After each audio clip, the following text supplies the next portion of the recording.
Hola, mi nombre es Flores Rosa, soy estudiante de la carrera en Sistemas de Información y junto con Emiliano Romero y Santiago Ortiz Ocampo vamos a presentar nuestro proyecto Caso de Estudio Aular Sistema de Gestión y Administración Áulica para la Universidad de La Rioja en el marco de la consigna dada de la Cátedra de Seminario 2 a cargo del profesor Marcelo Roldán.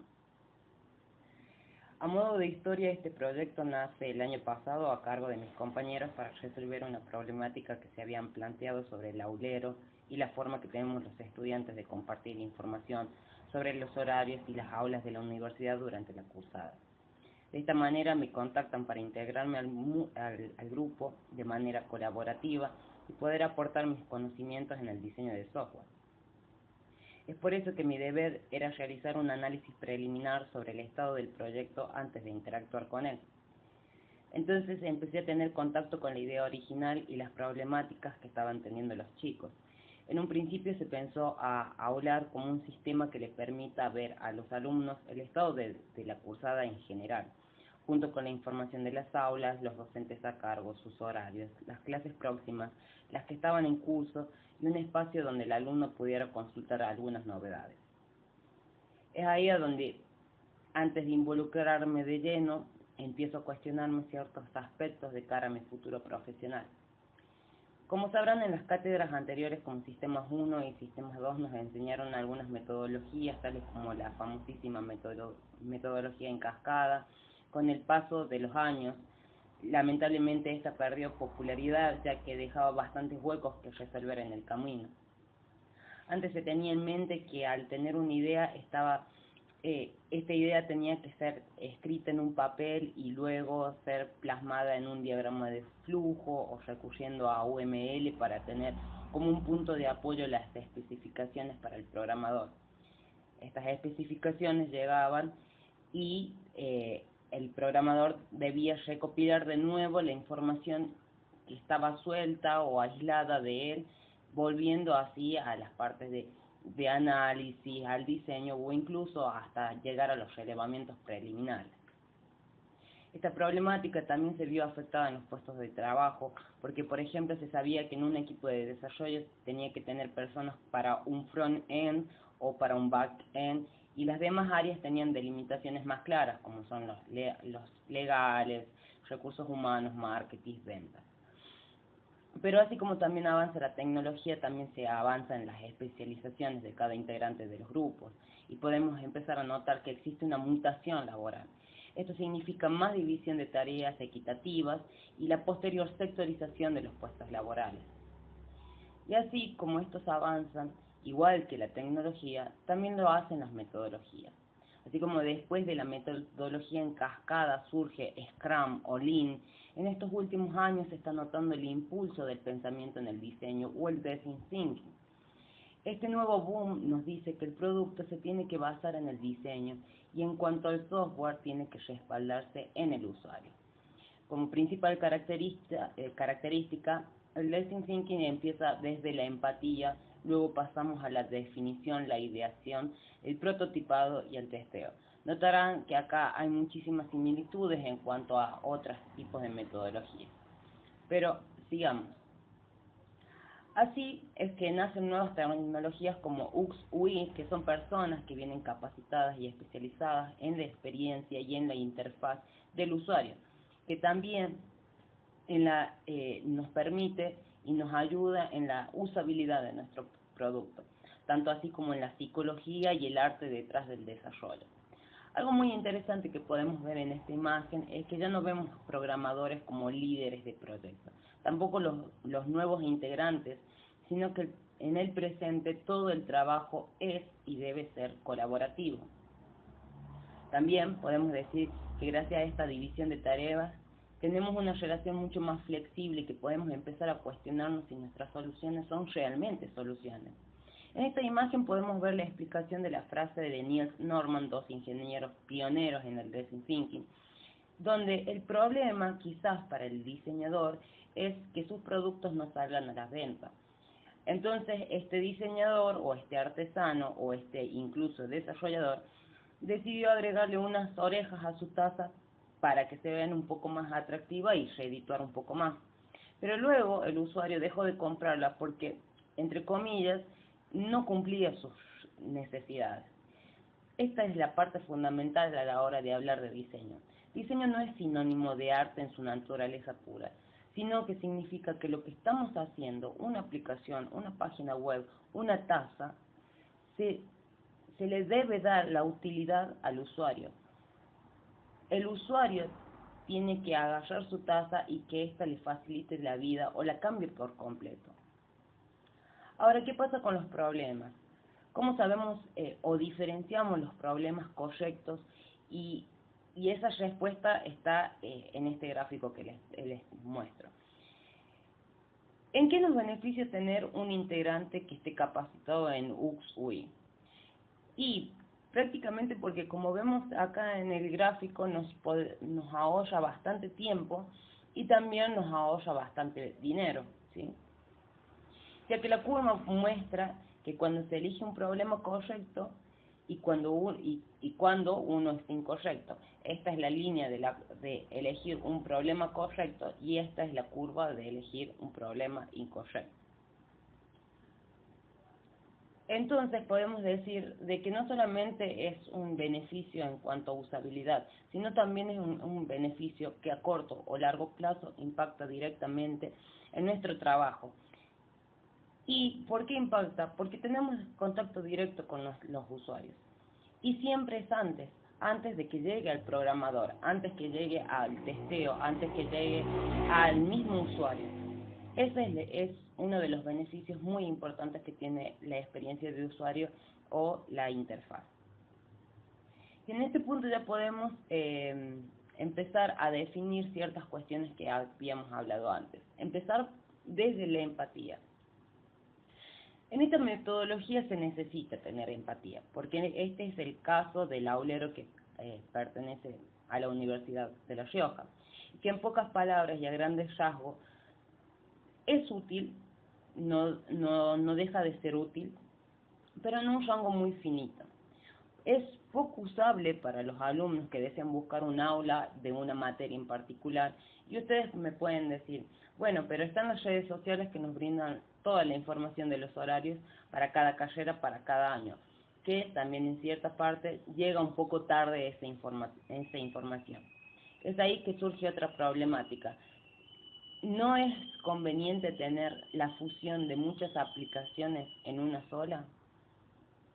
Y en este punto ya podemos empezar a definir ciertas otras cosas que deberían poder solucionar nuestro sistema.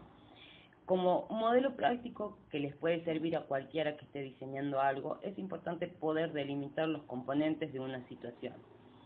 Tenemos un usuario, este usuario tiene una necesidad y también tiene una meta. Con esto podemos crear nuestro user persona o nuestro modelo ideal de usuario.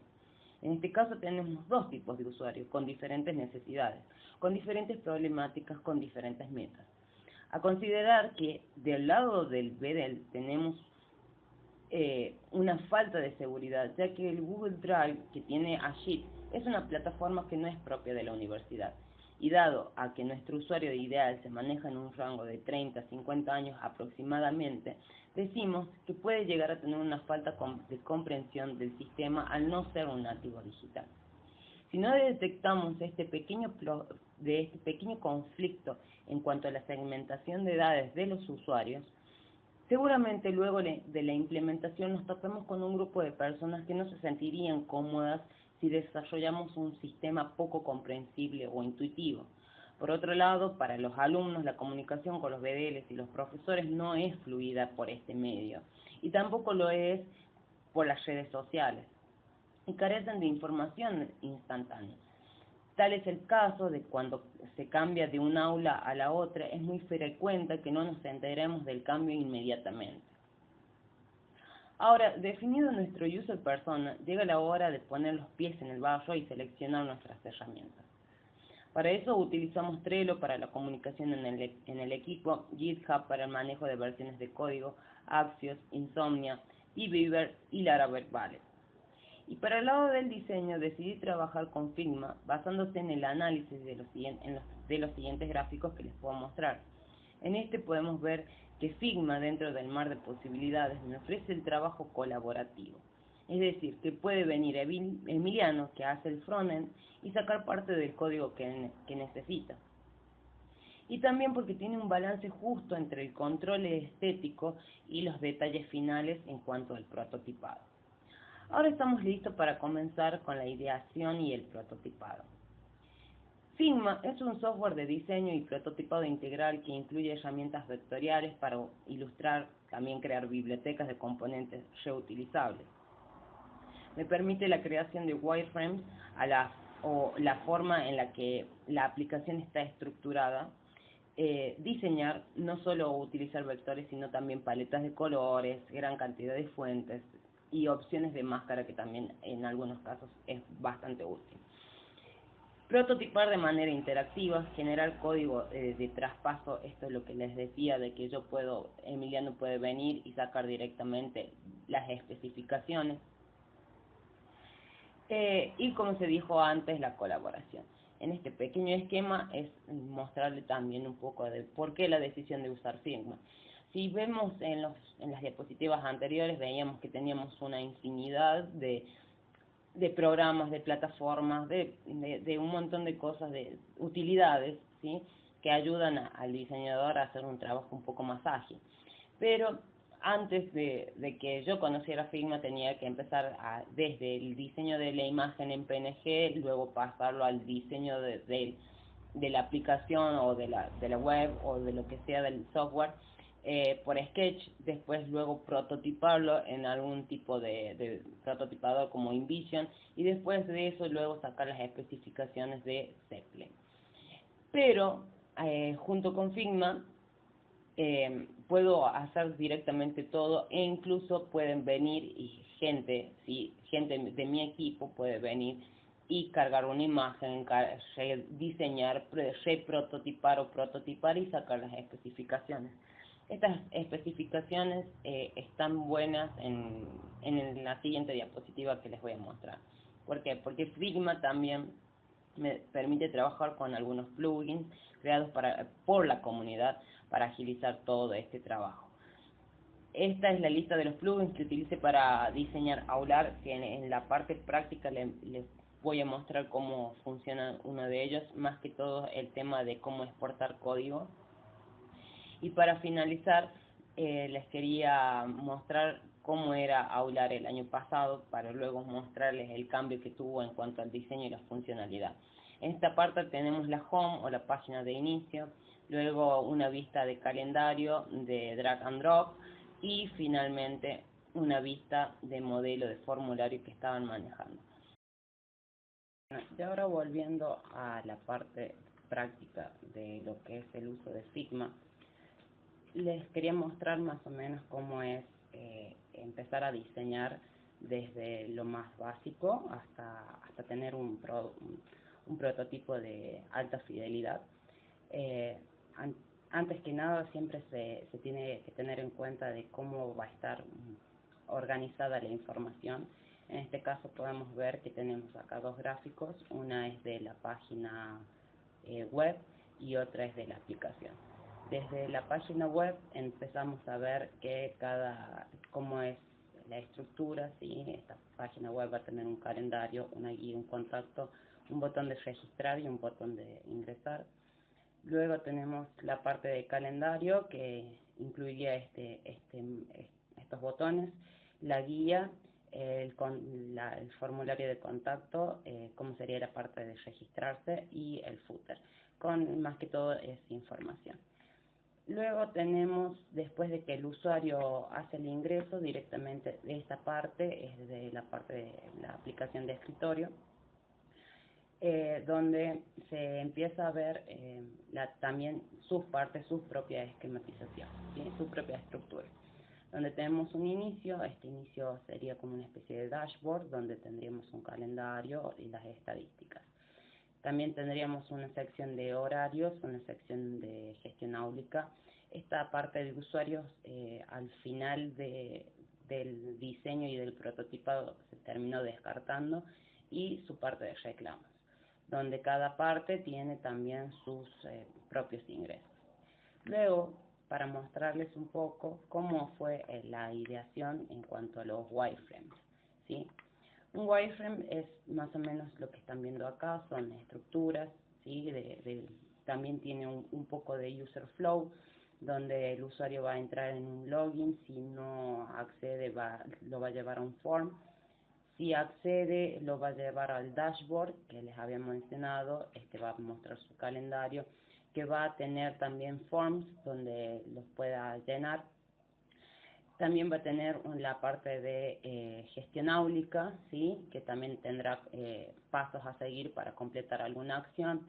Después tendrá una lista de reclamos y también tendrá un apartado donde pueda comunicarse el BDEL con los alumnos, una parte de configuración muy básica y la parte de búsqueda situada para los 3 o 4 grandes apartados, ¿sí? Esto, ¿para qué lo pusimos? Porque sabemos que en cada lugar es posible que se quiera buscar alguna información en particular y siempre es bueno tener el acceso a la búsqueda si no podemos encontrar lo que estamos buscando.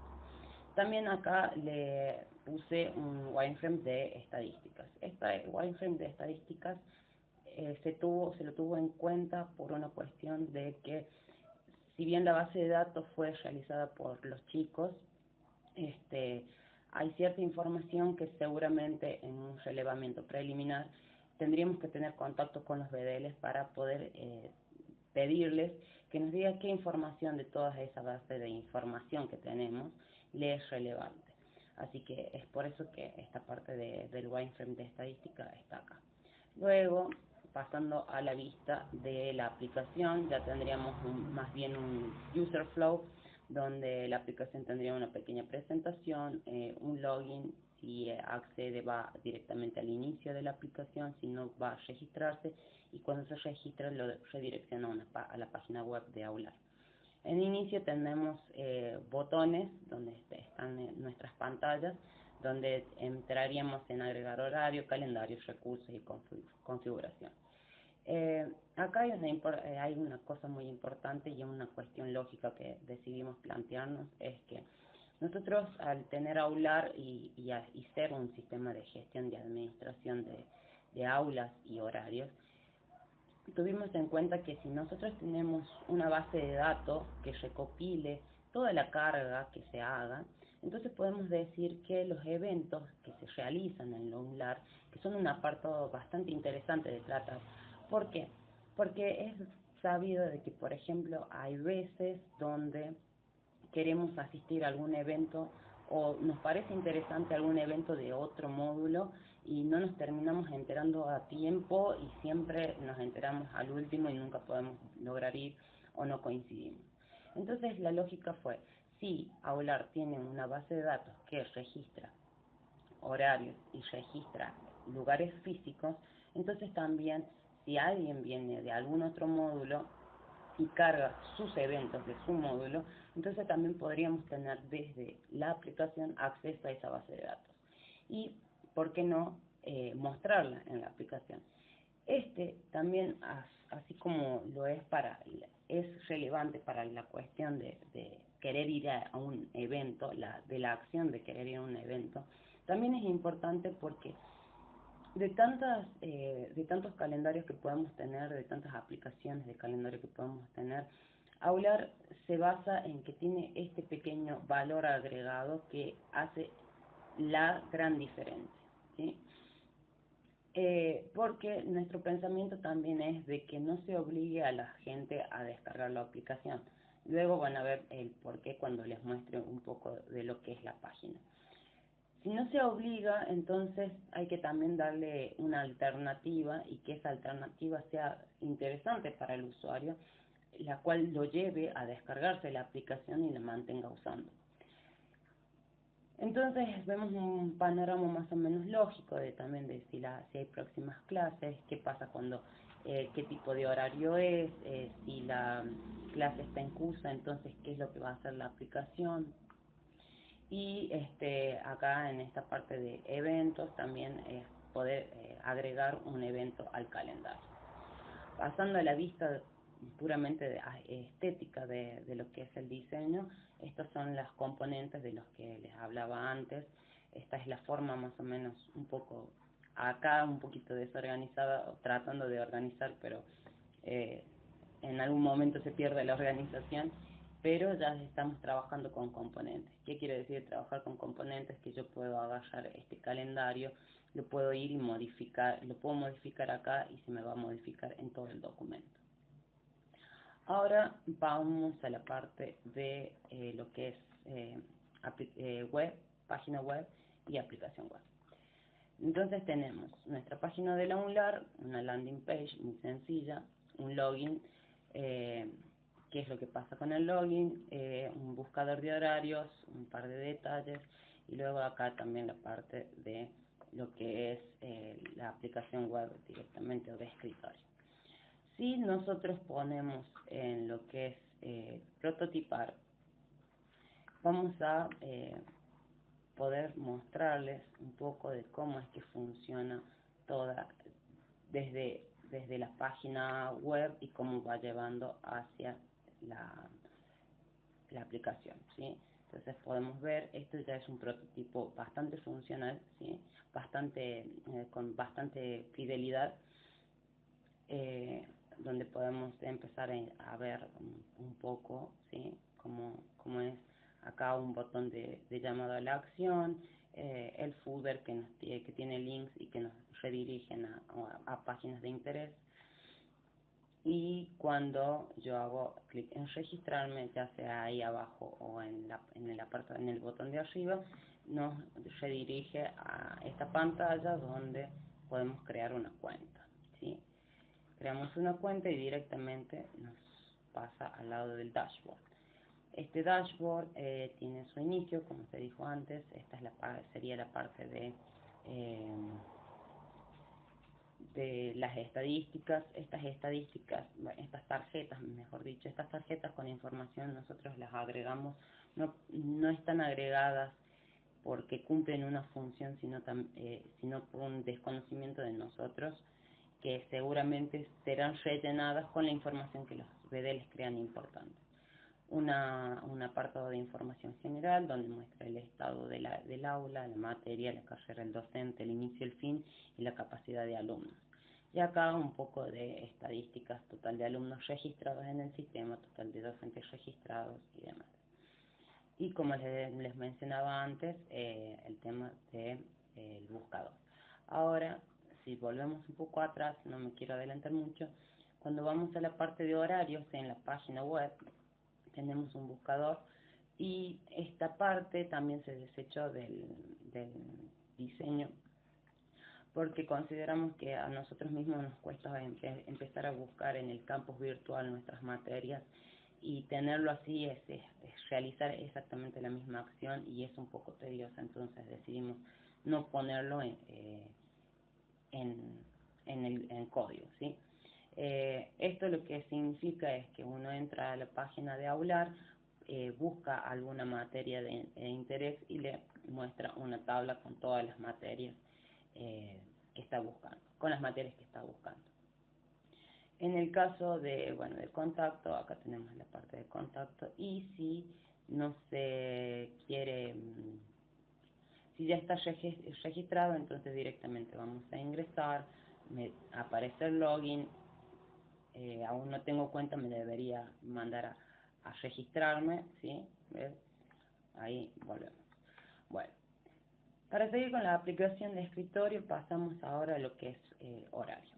Acá también hay otra parte que hasta último momento se estuvo considerando este calendario drag and drop, que si bien nos significa un poco útil, no está perfilado para lo que realmente queremos. Así que esta parte es como de vista, pero después en la implementación no se lo toma en cuenta, ¿sí? ¿Qué pasa con los horarios para agregar materia, agregar docente y agregar horarios? Hay una teoría sobre la compra de productos en portales de e-commerce que dice que si es una tarea compleja, entonces al usuario hay que guiarlo, ¿sí? Entonces, para decir cómo lo empezamos a guiar, desde estas tarjetas, donde podemos empezar directamente agregando materias, Si no, puede elegir agregar docente. Si no, puede agregar horarios. Desde agregar materias, siempre se debería empezar por aquí, porque si no hay una materia, entonces yo no puedo cargar un docente, por lo tanto tampoco puedo cargar un horario de esa materia, ¿sí? Entonces vamos cargando nuestras materias, seleccionando todos los parámetros correspondientes. Acá esta parte de código también tuvimos en cuenta de que la universidad por ahí se maneja con codificación para hacer mucho más fácil y entendible las tareas. Damos clic en guardar. Esto es puramente simulación y prototipado. Es así como se debería modificar, es así como se debería comportar el sistema, y cuando se hace la carga en la base de datos y demás. Ahora, para agregar docentes es exactamente lo mismo. Luego se le hace clic en guardar, se carga el docente, se debería cargar el docente. Y acá vemos, esta es una guía un poco más precisa, donde se hizo el diseño de un stepper que acompaña al BDL a poder registrarlo, ¿sí? Selecciona el departamento, el módulo del aula, está en la parte, digamos, física, ¿sí? Luego entraría en juego lo académico, la carrera, materia, profesor.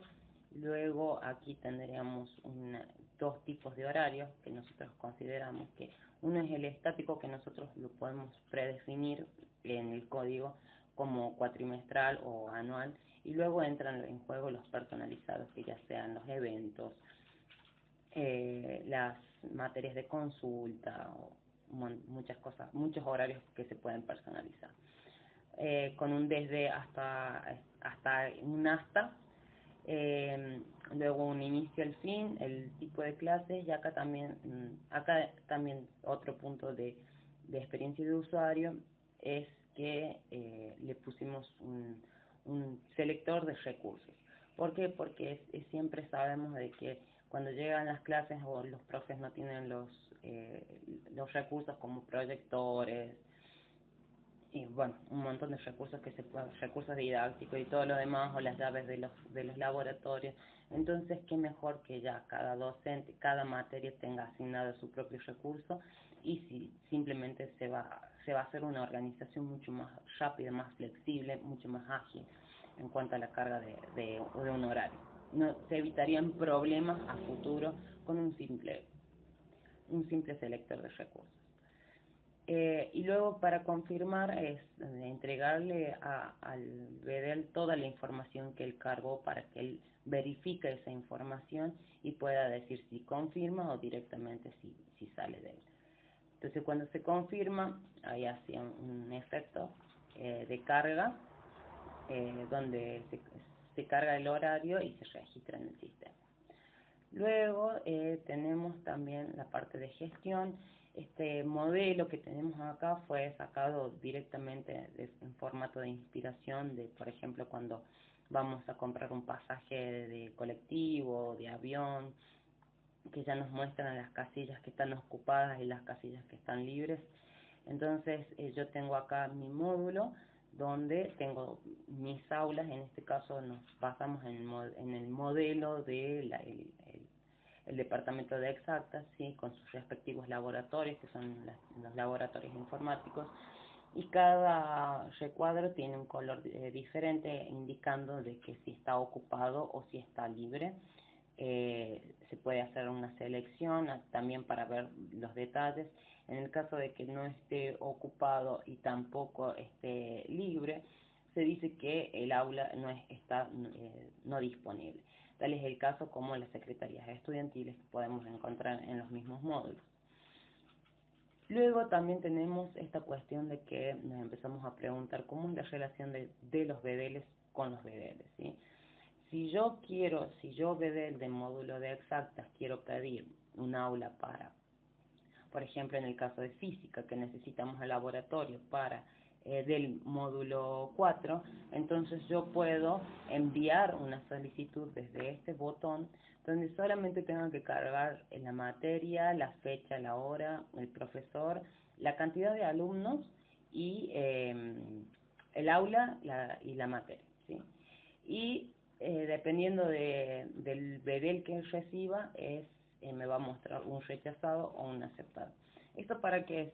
Para evitar, por decisión unánime de los tres, tratamos de evitar la mensajería porque consideramos que es contraproducente para las tareas que se deben desarrollar y entra en juego en mucho de lo que es cuestión tiempo y lo personal, lo humano. Luego también tenemos las solicitudes recibidas. ¿Qué pasa cuando otro BDL nos envía una solicitud? Y nos va a aparecer la misma información donde solamente podemos aceptar o rechazar. En el caso de ser rechazado, pues se puede volver a hacer las solicitudes que correspondan hasta a llegar a un común acuerdo en cuanto quizás a la disponibilidad, ¿sí?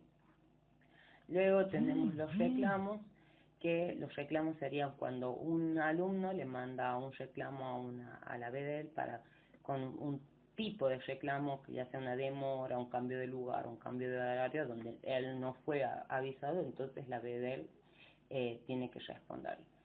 A este usuario también se le da un código de reclamo, un código de reclamo para ambos, ya sea para incluso de que si no se llega a reclamar, nosotros o ellos poder decir, no, tenemos este código de reclamo y este código de reclamo ya está resuelto, o en su defecto no está resuelto, y ellos sabrán cómo llevarlo ya de manera personal. Ya el sistema llega hasta ahí, ¿no es cierto? Acá en los detalles se puede ingresar a ver cuáles son los detalles, el tipo de dónde viene y todo lo demás, y también poder contestarle al alumno. Y luego vamos a ajustes, un simple ajuste, nada del otro mundo, cerramos sesión y nos redirige directamente a la página de Aula. Antes de pasar a otra cosa, también les quería mostrar este plugin que a mí me ayudó bastante en cuanto a la hora de cargar los datos, ponerlos todos así ordenados. Les presento a Content Real, que es un plugin muy lindo, a donde me permite crear listas, ¿sí?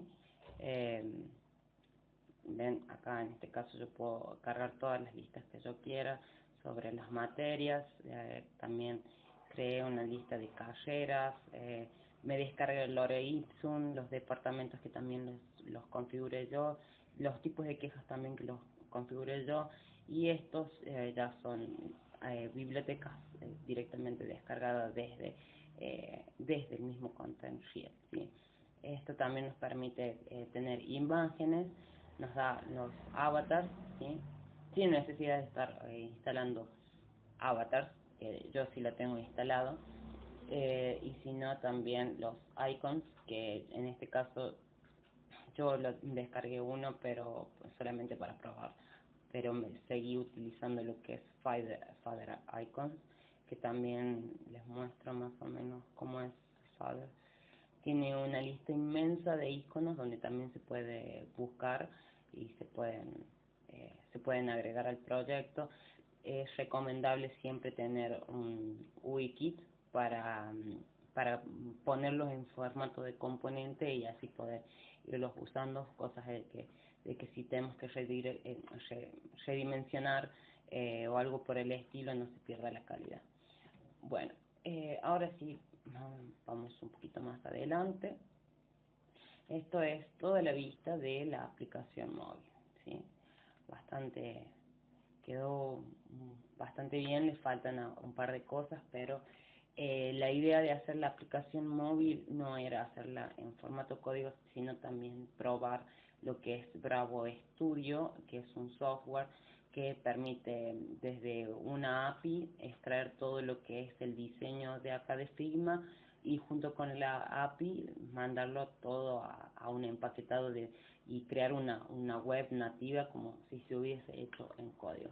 Esa era también un poco la motivación de crear la versión móvil de Aula. En esto no tengo mucho donde detenerme, lo que sí voy a ir directo, ya para terminar, voy a ir directo a lo que es el prototipo. Ya tenemos acá la presentación. Esta presentación tiene una duración de milésimas de segundos. Yo acá la configuré solamente para yo poder mostrársela cómo debería funcionar, ¿sí? El efecto. Los efectos también se pueden copiar, ¿sí? Entra con un login directamente, si no tiene cuenta me direcciona a lo que es Aular, ¿sí? Empiezan a notar de que qué pasa cuando nosotros no tenemos, o sea, empezamos a hacer clic, a tener el touch y lo empezamos a mover por todos lados y solamente me marca los puntos que yo sí puedo, los puntos de contacto donde yo sí puedo entrar. Acá, como les decía, esta sería la parte de los eventos que nosotros podríamos ver desde la aplicación y nuestras próximas clases. En nuestras próximas clases nos diría en qué aula tenemos, en qué materia tenemos, el horario y con el docente. También tendríamos una notificación de que si está próxima, si cuánto tiempo queda, 10 minutos antes nos parece como correcto, ¿sí? Todo esto, ven que está con Lore Ipsum, bueno, es gracias al Content Field, también al trabajo de componentes. La idea también es de que la aplicación uno pueda seleccionar el color. Acá tenemos las notificaciones que vendrían desde la BDL, de alguna clase próxima, de algún evento de interés. Pasaremos a la parte del calendario. Este es nuestro calendario con vista de mes y con vista horaria, ¿sí? Donde podemos ver todas las materias que tenemos cargadas, ¿sí? Si yo hago clic en una de ellas, me muestra los detalles y la puedo eliminar. En este caso el botón eliminar no está prototipado, pero está ahí. Si yo hago de vuelta clic acá, si yo voy acá, esto es cuando se me agrega un horario, ¿sí? ¿Qué pasa cuando yo voy a una fecha en específica? ¿Qué es lo que tengo? Luego también, a modo de agregarle un poco más de valor a la aplicación, se le hizo un apartado de enlaces de interés, donde estos directamente me mandan a lo que es el CIU Guaraní, el campus virtual, el calendario de la biblioteca y los eventos, ¿sí? Por ejemplo, este me manda a la página del aula de UNLAR, donde entro directamente a ver los eventos, las charlas y conferencias del UNLAR. En este caso, o sea, nos mostraría acá, pero en realidad lo que nosotros queremos es que nos muestre directamente como una especie de calendario. Luego tenemos las secretarías estudiantiles, las podemos fijar que son los Facebook, son solamente links, ¿sí? Luego tenemos la parte de configuración, ¿sí? Cuenta, notificaciones, ayuda y soporte, sugerencias sobre nosotros. Acá también un Lore Ipsum que hicimos. Este es el uso de las máscaras que yo les decía. Por ahí está bueno porque yo puedo agarrar un elemento de diseño como es un círculo y convertirlo en máscara desde, a ver si me permiten, yo hago clic acá y directamente acá puedo crear un componente, puedo editarlo o puedo utilizarlo como máscara. En este caso, en este particular caso no lo hice, en los otros sí, porque ya directamente el Content Field me los dejaba como círculos de máscara. Bueno, luego tenemos ya aquí cómo agregar un horario. ¿Cómo puedo agregar un horario? Tenemos dos formas de agregar un horario.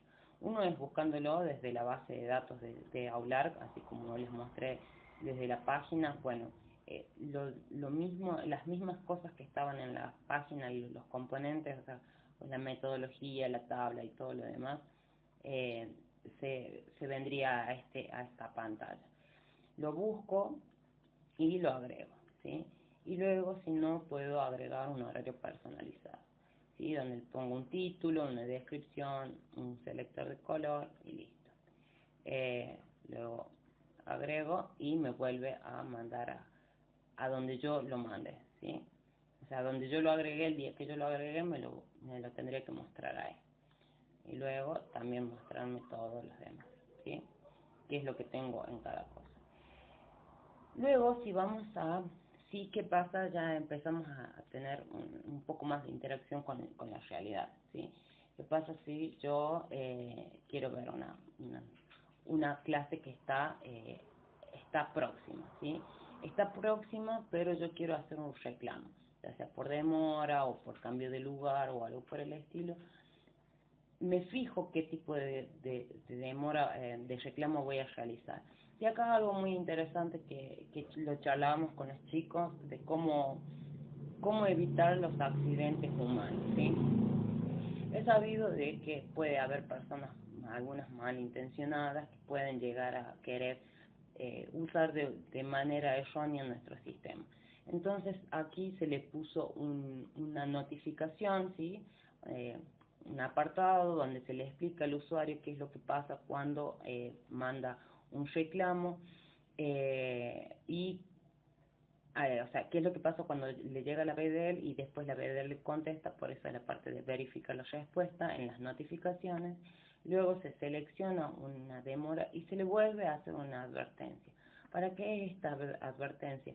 Para tratar de evitar lo que más se pueda, aunque sea solamente con un simple cartelito, evitar de que los alumnos cuando realizan reclamos no sean una multitud de reclamos, ¿sí? Donde si por ejemplo estamos por entrar a análisis 1 y sabemos que somos 200 y la profesora no viene, entonces no es necesario que se manden 200 reclamos, con uno es suficiente o con un par, porque los grupos son aislados, eso también lo sabemos, con un par que se envíen ya sería suficiente como para que se cheque la información y la BDEL pueda contestar. Y que otra cosa también, que el motivo sea cierto, porque también sabemos de que puede llegar a pasar de que alguno se pueda llegar a hacer el pícaro, ¿sí? En palabras criollas, se puede llegar a hacer el pícaro y que el reclamo no sea cierto, o también puede pasar que por error humano, luego de haber enviado un reclamo, aparezca el profesor. Luego se puede realizar el reclamo o cancelar el reclamo en su defecto. Y desde esta parte, lo bueno de lo que es el prototipado es que, una cosa que me estaba olvidando, es que los prototipos yo puedo elegir qué dispositivo voy a mostrar, ¿sí? Puedo elegir por predefinido, yo le puse 360 porque siempre se recomienda empezar desde la pantalla más chica hasta la pantalla más grande. Pero por ejemplo, si quisiéramos acá en una Source Pro, esto lo cerramos, lo volvemos a cargar, se vuelve como, entre comillas, a compilar para usar un formato. ¿Ven? ¿Qué pasó acá? Que el diseño no está hecho no está configurado de manera responsable.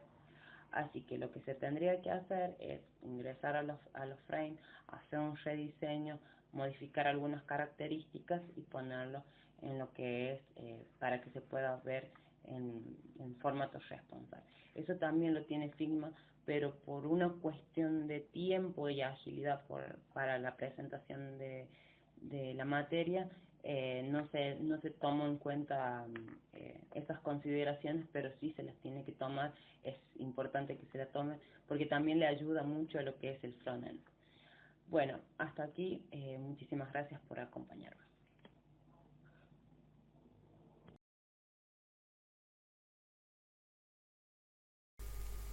Bueno, buenas tardes. Mi nombre es Santiago Ortiz Ocampo y voy a explicarles un poquito de la herramienta que utilicé para desarrollar parte del sistema, la cual es Laravel. Laravel es un framework PHP de código abierto que intenta aprovechar las ventajas de otros frameworks y desarrollar con las últimas versiones de PHP, entre otras muchas cosas que aporta como framework. El objetivo de Laravel es el de ser un framework que permite el uso de una sintaxis refinada y expresiva para crear código de forma sencilla, evitando el código espagueti y permitiendo multitudinidad de funciones. La mayor parte de su estructura está formada por dependencias, especialmente de Symfony, que es otro framework conocido de PHP, lo que implica que el desarrollo de Laravel dependa también del desarrollo de sus dependencias. En su web, laravel.com, encontraremos una extensa y organizada documentación que hará mucho más fácil y efectiva la labor de los desarrolladores. Este framework está en constante mantenimiento y expansión por parte de los desarrolladores, lo que asegura la comunidad y seguridad del framework con actuaciones regulares. Como pueden ver en la diapositiva, fue creado por Taylor Odwell, fue lanzado el 9 de junio del 2011 y su patrón de diseño es el Front Controller, pero también tiene soporte para MVC. Ahora voy a hacer un parate para explicar por ahí, para que una persona no lo sepa, un poquito lo que es este patrón de diseño. El patrón de diseño for controller se basa en usar un controlador como punto inicial para la gestión de las peticiones. El controlador gestiona estas peticiones y realiza algunas funciones como comprobación de restricciones de seguridad, manejo de errores, mapear y delegación de las peticiones a otros componentes de la aplicación que se encargarán de generar la vista adecuada para el usuario. ¿Cómo funciona más o menos de manera sencilla? Se divide en dos diferentes objetos, el Front Controller y el Dispatcher. En este caso, el Dispatcher estaría dentro del objeto Front Controller, la cual es el que acepta todas las peticiones. Es decir, que el Front Controller, cuando recibe una petición de algún cliente, revisa la autenticación de este cliente, le manda la petición al dispatcher y lo que hace el dispatcher es redireccionar la petición.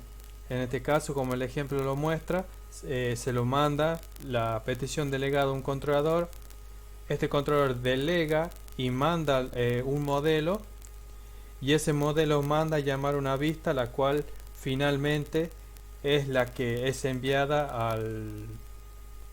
al usuario que hizo la petición. Las ventajas de este patrón de diseño es que tenemos centralizado en un único punto las gestiones de las peticiones. Aumentamos la reusabilidad de código y mejoramos la gestión de la seguridad. Una pequeña desventaja, si se quiere, es que la velocidad de respuesta disminuye al tener que ser procesadas las peticiones primero por este controlador. Mencionamos algunas de las características que posee Laravel, como por ejemplo sistema de ruteo, la cual será nuestro punto de entrada a la hora de que un usuario haga una petición a nuestro sistema. Un motor de plantillas que se llama Blade, la cual nos permite generar componentes HTML para ser utilizado a través de nuestra aplicación, que también nos va a permitir generar lógica dentro de componentes HTML, utilizando sintaxis del código PHP de manera muy sencilla. Laravel también posee un ORM llamado Eloquent. ORM viene de las siglas en inglés de asignación objeto relacional. El ORM sirve para manejar de una forma fácil y sencilla los procesos correspondientes al manejo de base de datos de nuestro proyecto. Gracias a las funciones que provee, podemos realizar completas consultas y peticiones de base de datos sin escribir ninguna línea de código SQL. También posee middlewares, las cuales son clases que interceptan peticiones HTTP que ingresan a nuestra aplicación, y gracias a esto nos provee una capa de seguridad extra para todas esas peticiones que realizan los usuarios. También posee soporte para caché, lo cual nos permite guardar información relevante en la base de nuestra aplicación, ya sea en base de datos o en base de datos externas como Redis, por ejemplo, o en archivos locales, las cuales nos va a permitir que nuestra aplicación se vuelva mucho más ágil, sobre todo cuando empieza a crecer ya la aplicación. Y adopta especificaciones PSR2 y PSR4, las cuales son estándares de PHP para escribir código estandarizado y que nuestro código se vea mucho más limpio y evitemos esto que quiere que nosotros hagamos Laravel, que sea evitemos el código espagueti. Bueno, para instalar Laravel no se necesita tantos requisitos. En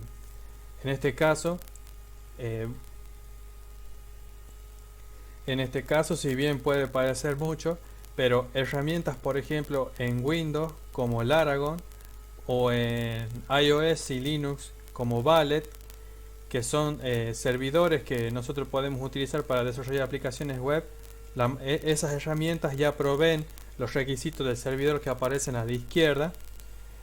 Y sobre todo, para instalar Laravel de por sí necesitaremos tener el gestor de paquetes de PHP que se llama Composer. Con esos dos requisitos podemos comenzar a utilizar Laravel. Antes de mostrar un poco cómo se desarrolló, cómo va el desarrollo del backend, quería mostrar de manera rápida cómo sería o cómo se hace la instalación de Laravel. Para eso entramos a su página oficial, que es laravel.com, nos dirigimos a su documentación y dentro de su documentación ya nos lleva directamente a la parte de la instalación. Bajamos un poco, nos muestra los requisitos que debería tener nuestro servidor que alojará la aplicación. Bajamos un poco más, nos muestra el requisito de que necesitamos tener Composer instalado en nuestra máquina. Y acá nos muestra que tenemos dos vías para instalar Laravel. La primera es utilizar o requerir de manera global el instalador de Laravel. Esto lo que nos va a permitir es utilizar el instalador de Laravel en cualquier lugar o ámbito de nuestro sistema operativo. Si nosotros elegimos este camino, podemos instalar Laravel muy fácilmente utilizando Laravel New y pasándole el nombre al comando de la aplicación que nosotros queremos crear. Por supuesto, todo esto ejecutado en una terminal. Y si nosotros no queremos ir por la vía de requerir de manera global el instalador, podemos utilizar el siguiente comando, la cual nos va a permitir crear una nueva instalación de Laravel con su última versión y le pasamos en su último valor el nombre de la aplicación que nosotros estamos creando. En este caso, cuando instalamos Laravel, vamos a ver un sistema de archivos y carpetas de esta forma y ya podemos comenzar a trabajar. Lo primero que deberíamos hacer es configurar la conexión a nuestra base de datos. Para eso vamos al archivo .env y estos son variables de entorno, la cual utiliza Laravel para realizar distintos procesos o comunicaciones. En este caso, lo que nos interesa ahora sería la conexión a la base de datos, así que nos ubicamos en este lado. Por defecto, la conexión a la base de datos que nosotros que Laravel hace es MySQL, pero podemos realizar otros tipos de conexiones.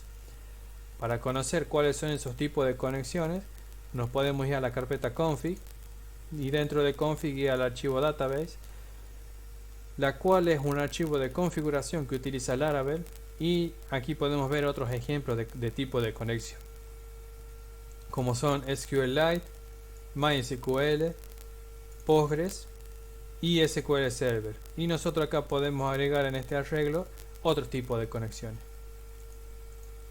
Una vez que tenemos el tipo de conexión, bueno, le mandamos el host o la IP del host de donde va a estar, el puerto que vamos a utilizar, el nombre de nuestra base de datos y los parámetros o los requerimientos de usuario y contraseña para que Laravel pueda ingresar. Una vez esto hecho, ya podemos interactuar con nuestra base de datos, siempre y cuando la base de datos ya esté creada, y comenzar a interactuar. Para comenzar a crear las tablas dentro de nuestra base de datos, sin utilizar ninguna línea de código SQL, Laravel posee el concepto de migraciones. Si nosotros, por ejemplo, venimos y abrimos una terminal dentro de nuestro proyecto y ejecutamos el comando php artisan, nos va a tirar una serie de comandos la cual nos va a permitir interactuar con nuestra aplicación. Dentro del comando artisan nosotros tenemos de php artisan tenemos un comando que se llama make, la cual nos permite crear migraciones. Las migraciones son estos archivos que nos permite crear las tablas de nuestra base de datos de una manera muy sencilla. Cuando nosotros creamos una migración, las migraciones se alojan dentro de la carpeta Database Migrations. Por defecto Laravel crea unas cuantas migraciones, las cuales permiten ya comenzar a trabajar muy rápidamente, digamos con la aplicación, y algunas que utiliza ya el framework ya para cuestiones internas, como son por ejemplo los trabajos fallidos o la tabla propiamente dicha de migraciones, que almacena una bitácora de las migraciones que nosotros vamos creando. En este caso vamos a mostrar la migración que viene por defecto de Laravel, un poquito modificada por cuestiones de nuestro sistema, que es la migración de usuario. La migración de usuario es una clase la cual posee dos métodos, un método up y un método down. El método up lo que nos va a servir es el que va a utilizar Laravel para levantar o ejecutar nuestra migración. Dentro del método nosotros vamos a tener un esquema la cual nos va a permitir crear la tabla. En este caso nosotros lo que le hacemos es pasarnos el nombre, siempre por convención el nombre siempre tiene que ser en plural, y le pasamos una función anónima con los tipos, con los campos que nosotros vamos a requerir. En este caso, como se ve, es muy sencillo de crear y muy sencillo de interpretar lo que nosotros estamos haciendo aquí. Básicamente lo que queremos hacer es, por ejemplo, dicho de manera como hablada, dentro de nuestra tabla queremos crear un campo de tipo string, la cual va a llevar de nombre name. También a esto nosotros le podemos agregar distintos métodos para ir agregándole más funcionalidad. Por ejemplo, en este caso nosotros lo que queremos hacer es que dentro de nuestra tabla queremos crear un tipo de dato string que se llame email y que sea de tipo único, es decir, que no debería haber dos emails iguales dentro de nuestra base de datos. O en este caso, por ejemplo, que el tipo de dato, cuando nosotros cargamos un dato nuevo dentro de un registro nuevo dentro de nuestra tabla, este campo puede llevar valores nulos. Una vez que nosotros tenemos definido los campos que nosotros queremos en nuestra base de datos, podemos venir hasta terminal y ejecutar el comando php artisan migrate,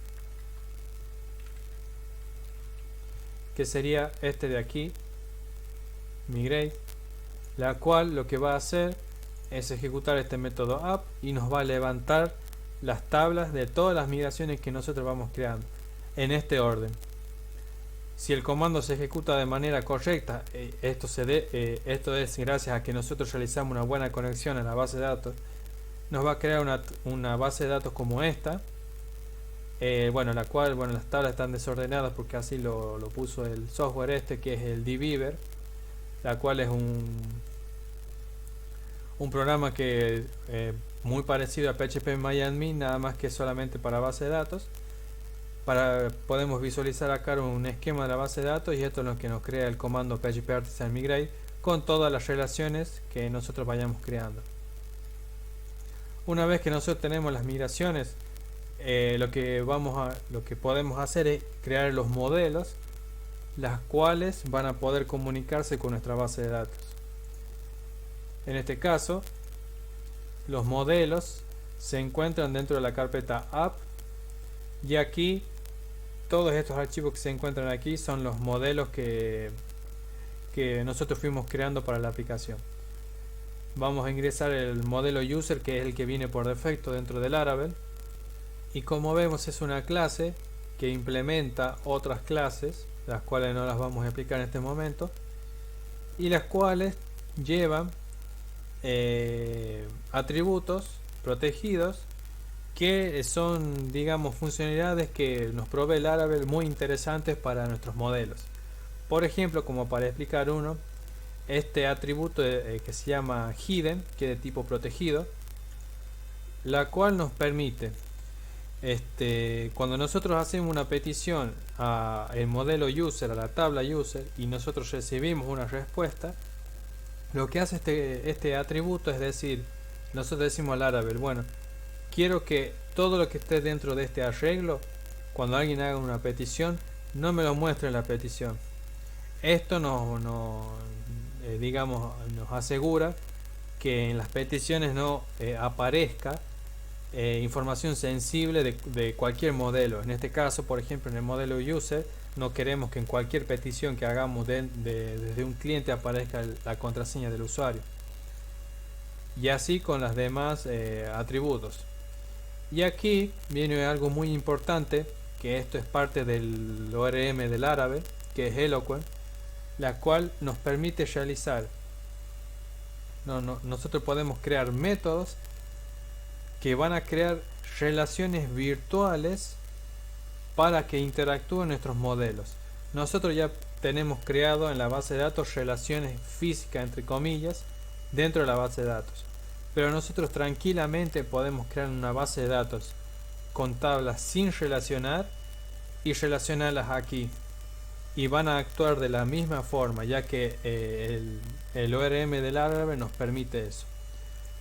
¿Cómo podríamos interpretar esto? Bueno, acá nosotros estamos diciendo un usuario, creamos un método, le podemos poner cualquier nombre, pero es deseable que sea representativo la relación.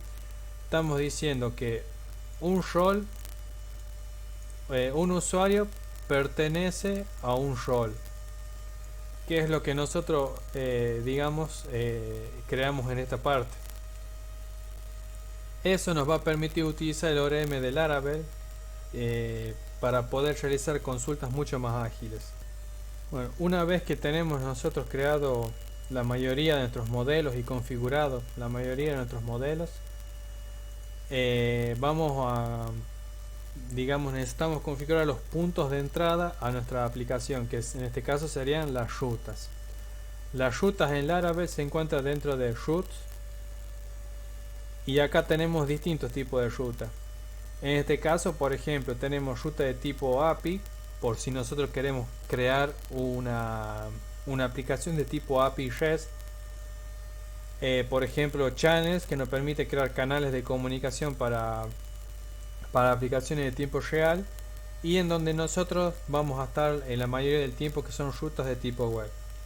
Accedemos aquí y como vemos en este archivo tenemos varias rutas definidas, que son las que usamos en el sistema, pero rápidamente voy a mostrar cómo es la estructura de una ruta, que es más o menos como la que está aquí.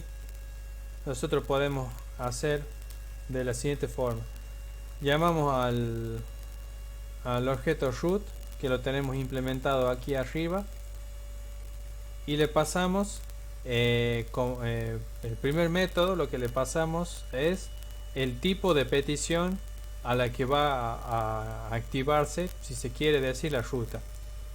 Que estas peticiones son vienen de los verbos HTTP, que serían los tipos get, de tipo post, put, patch y delete.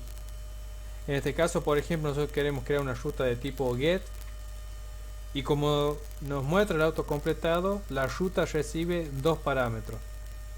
El primero es el nombre de la ruta. En este caso, por ejemplo, nosotros le vamos a poner seminario, y como segundo parámetro recibe una función anónima o un controlador, que eso lo veremos acá a continuación. En este caso, nosotros como ejemplo vamos a pasar una función anónima, que no vamos a requerir que le pase ningún parámetro, y aquí vamos a decir lo que nosotros queremos que retorne, o qué queremos que haga la ruta en este caso. Bueno, cuando nosotros accedamos a seminario, en este caso podemos poner, por ejemplo, barra seminario, nosotros queremos que nos retorne, por ejemplo, un hola mundo. Si guardamos y vamos a nuestra aplicación y ponemos aquí seminario, vemos acá arriba que nos ejecuta el hola mundo. En este caso, si nosotros utilizamos una función anónima, podemos hacer este tipo de cosas de manera sencilla. Pero lo normal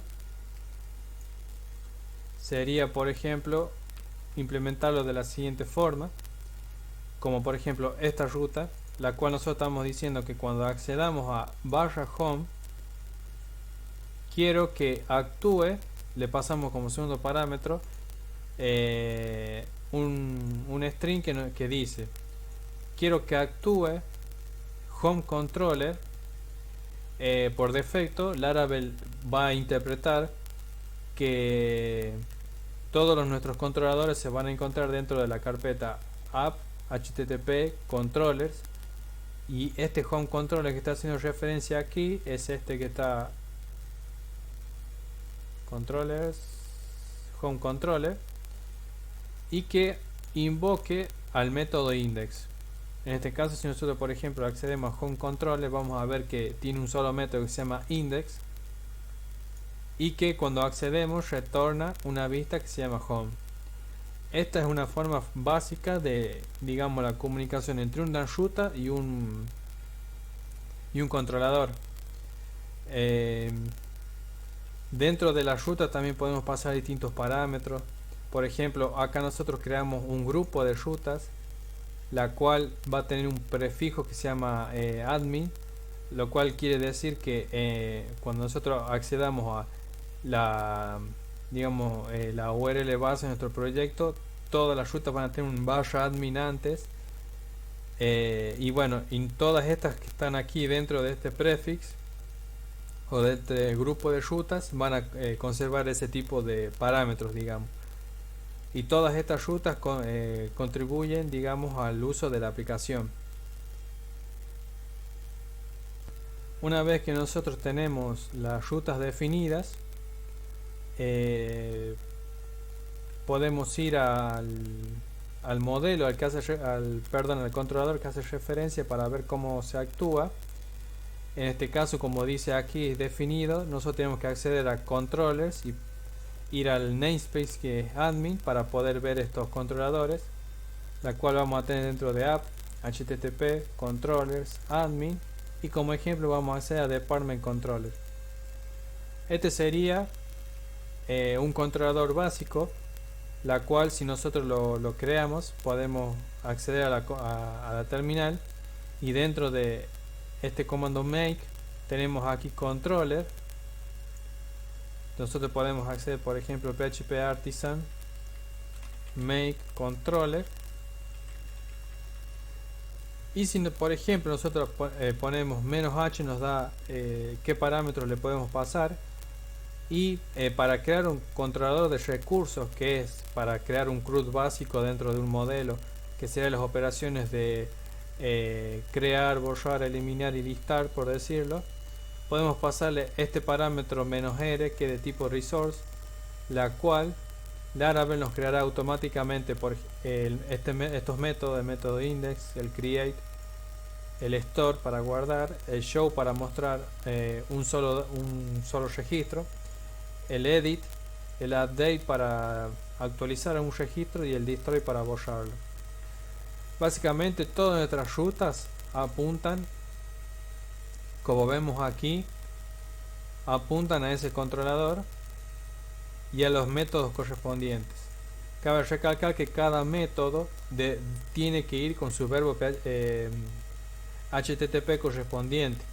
En este caso, nosotros, si queremos guardar, acceder al método store, deberíamos mandar una petición de tipo post. Si queremos actualizar, queremos mandar una petición de tipo put. Si queremos borrar, una petición de tipo delete, y así con los demás. Acá, bueno, vamos a hacer una breve descripción de cómo se devolvería una vista, cómo sería la parte del ORM. Una vez que el cliente hace una petición a la parte a la ruta de department y quiere listar todos los departamentos, podemos hacerlo de la siguiente forma. Esto es lo que hablaba de, digamos, la simpleza que lo hace el ORM del Laravel a la hora de consultar datos en la base de datos. Aquí estamos diciendo que ya, nuestro modelo, llamamos a nuestro modelo y utilizamos el ORM del Laravel a través de este método llamado all. Básicamente esto es un símil a decir select asterisco from department. Toda esa consulta está integrada aquí y básicamente hace exactamente lo mismo en el mismo tiempo. Estos datos, lo que resultan de esta operación, la guardamos dentro de esta variable, y lo que nosotros hacemos después es retornar este view. Es un helper del Laravel, la cual nos permite tener métodos o funciones que nos van a ser de mucha utilidad en toda la aplicación, como son este helper view. Mandamos la dirección de la carpeta en donde está ubicada la vista y a través de una función de PHP llamada compact le mandamos todos los datos. Esto es enviado a una vista, la cual, si vemos con atención, se encuentra dentro de Resources, Views, y en este caso deberíamos seguir lo que nosotros escribimos acá, que es Layout, Pages, Admin, Department, y acá nosotros decimos que vamos a mandar estos datos a la vista index. Y esto es, digamos, el uso de Blade dentro del Laravel. Nosotros para esta aplicación utilizamos una plantilla de administración que utiliza el framework Bootstrap, que se llama AdminLTE, la cual nos da una cierta libertad a la hora de crear de manera rápida un panel de administración.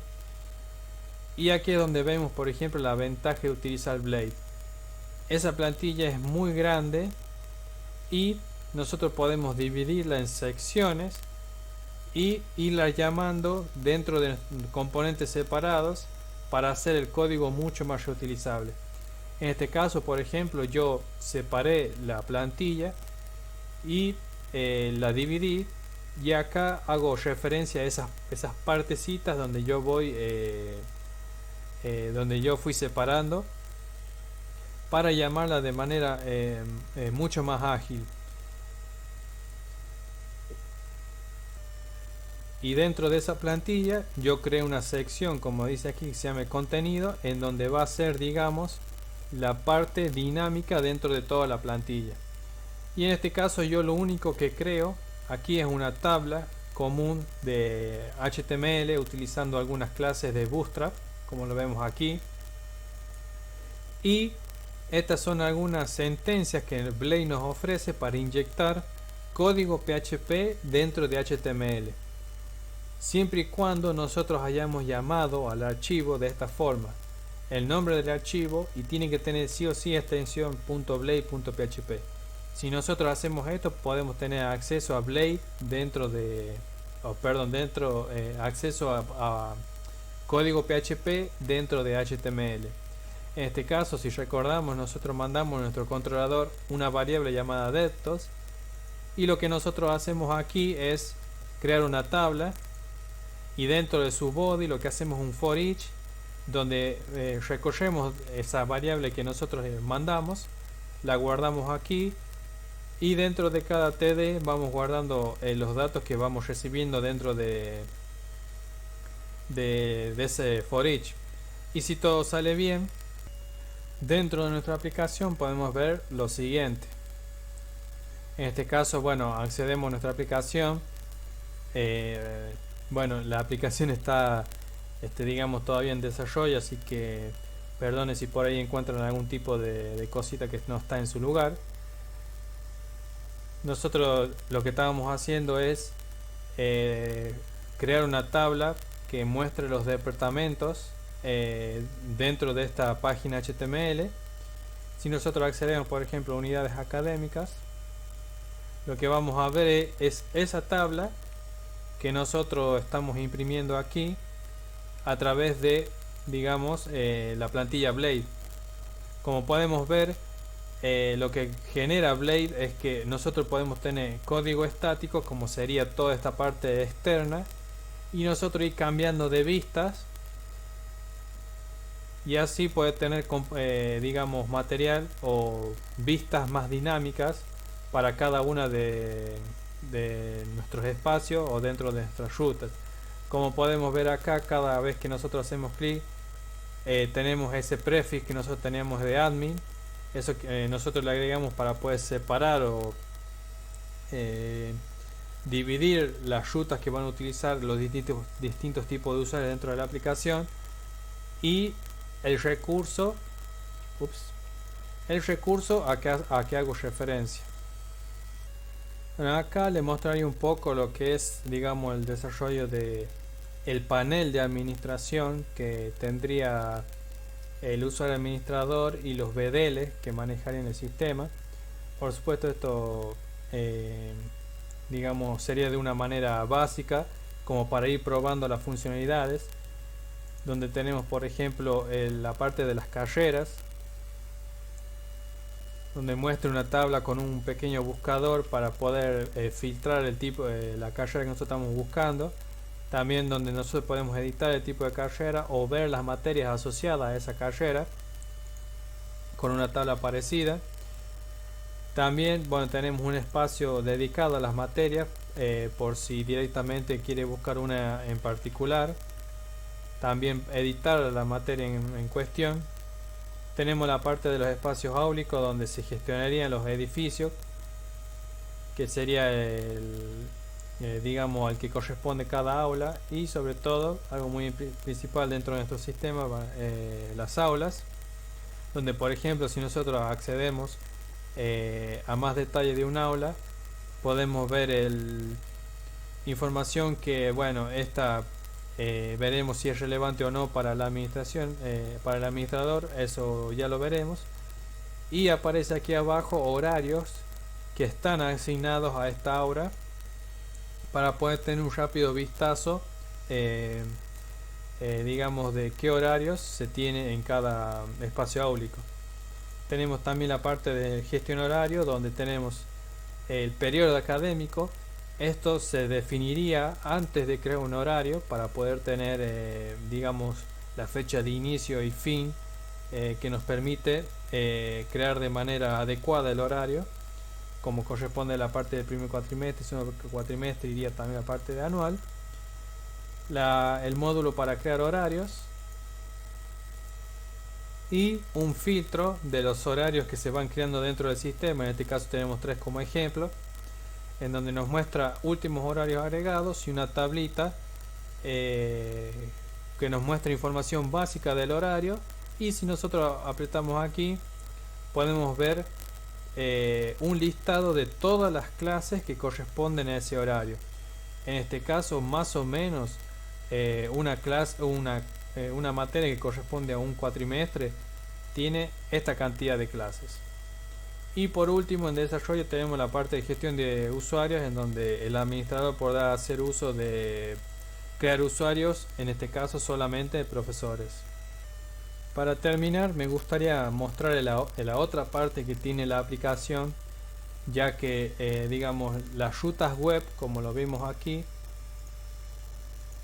corresponden a la parte de la aplicación en donde nosotros utilizamos para la parte de la administración.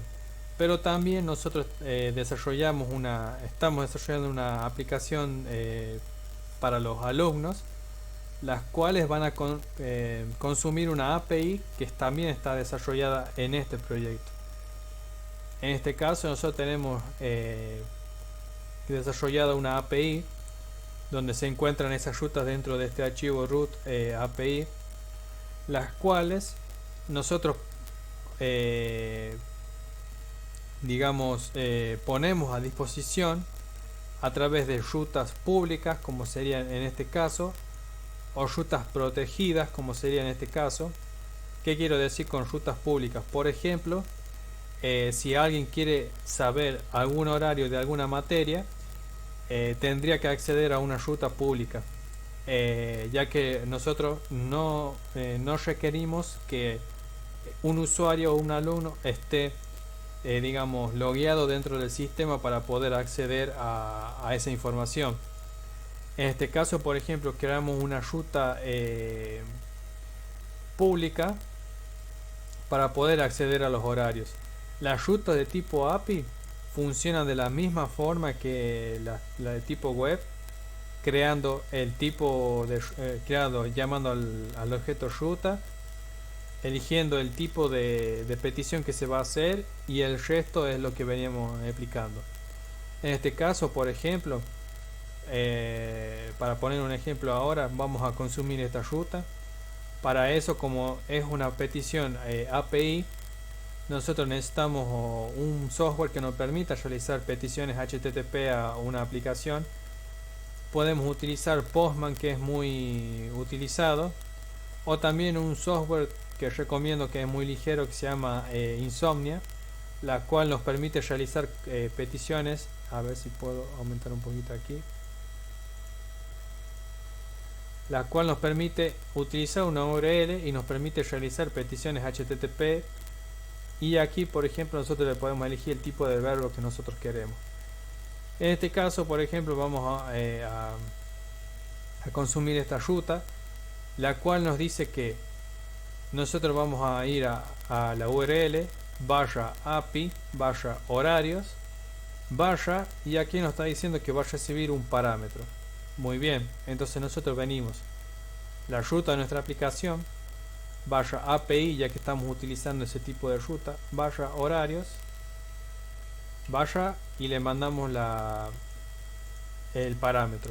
Si le mandamos enviar, podemos ver esto, la petición, en donde, por ejemplo, dentro de un objeto data nos viene el ID que nosotros buscamos, que este sería el 1, el estatus del horario, que es digamos si está desarrollando la clase o todavía no, y una serie de parámetros que son desarrollados dentro del sistema a través de algo que se conoce como resources, pero sería muy largo explicarlo, la cual nos permite los resources generar este tipo de respuestas del servidor. Por ejemplo, aquí nos manda digamos la materia, el código de la materia, a qué carrera hace referencia esa materia, en este caso cuál sería el equipo de cátedra que tiene la materia, el aula en donde está el horario, qué tipo de aula es, el tipo de clase que nosotros estamos consultando, y nos manda el horario en sí, o sea, digamos como el calendario, con los datos de la fecha de inicio de la clase, la fecha de fin, un color en particular, que esto lo define los bedeles, y el periodo académico, y así con todos hasta llegar a, bueno, un dato más como puntual, más digamos simplificado que qué día es el horario, a qué hora empieza y a qué hora termina, que es lo que básicamente todos necesitamos. Pero como dijimos antes, también podemos tener rutas protegidas, la cual sería, por ejemplo, esta, que en este caso nosotros estamos diciendo que como estas, nosotros estamos diciendo que va a tener un middleware, que el middleware, como dijimos, son clases que interceptan peticiones HTTP para poder generar una capa más de protección, la cual estamos diciendo que esto tiene que tener una autenticación de tipo API. Es decir, que todas las rutas que yo coloque dentro de este grupo serán de tipo protegidas, y todas las rutas que estén aquí van a ser rutas públicas normales. Y es coherente, ya que nosotros necesitamos que la parte de login, la parte de crear contraseña y la parte de activar la cuenta sean de tipo públicas, ya que yo no puedo hacer login si la ruta es protegida. Y una vez que yo hago login, yo, por ejemplo, acá estoy accediendo a datos del usuario de prueba solamente si estoy autenticado. Este sería un vistazo rápido de cómo trabajaría Laravel hay muchos conceptos, muchas utilidades que tiene este framework. La verdad es que con lo que nosotros estamos haciendo eh, no debemos ni abarcar ni el 50% de lo que ofrece este framework. Tiene mucho apoyo de la comunidad, muchos paquetes que nosotros podamos utilizar, muchas cosas que quedaron aquí, pero espero que algo se les haya quedado y espero que algo hayan entendido. Bueno, una vez que nosotros generamos este tipo de datos, ya estamos listos para pasárselos a una aplicación, que en este caso, como yo había mencionado, sería la aplicación que el alumno va a utilizar, y eso lo explicaría Emiliano, que es el que está desarrollando la aplicación del frontend.